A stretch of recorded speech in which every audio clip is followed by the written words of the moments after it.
ഒരു മുമ്പിൽ നവ്യ നമ്മുടെ പക്ഷത്താണെന്ന് ദേവയാനി അറിയുകയും ദേവയാനിയാണെങ്കിൽ നമ്മുടെ മുത്തശ്ശനോടും മുത്തശ്ശിയോടും ഒക്കെ പറയുകയും തുടർന്നാണെങ്കിൽ വലിയൊരു സദ്യ തന്നെ ഏർപ്പാടാക്കുകയും ചെയ്യുന്നൊരു കാഴ്ച കാണാനായിട്ട് സാധിക്കുന്നുണ്ട് പ്രേക്ഷകരെ, പ്രിയ കൂട്ടുകാരെ.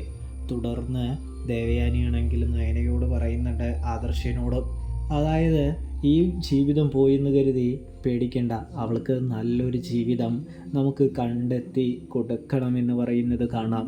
എന്തായാലും ഈ ഒരു സന്തോഷം ആഘോഷിക്കാനായിട്ട് ഞാൻ സദ്യയൊക്കെ ഉണ്ടാക്കിയിട്ടുണ്ടെന്ന് പറയുകയാണ്. സ്നേഹത്തോടെ അവൾക്ക് വിളമ്പിക്കൊടുക്കാൻ കഴിയില്ല, കാരണം ആ ജലജയൊക്കെ പിന്നാലെ തന്നെ നടക്കുന്ന കാരണമാണ് എന്ന് പറയുന്നു. എന്തായാലും അവളുടെ മനസ്സിൽ ഒരുപാട് നന്മയുണ്ട് എന്ന് നമ്മുടെ ദേവയാനി പറയുന്ന ഒരു കാഴ്ച കാണാൻ കഴിയുന്നു. അവനെ കരയിക്കണം, ആ അഭിയെ വീട് വിട്ട് ഇറക്കി വിടണം എന്ന് ദേവയാനി പറയുന്നു.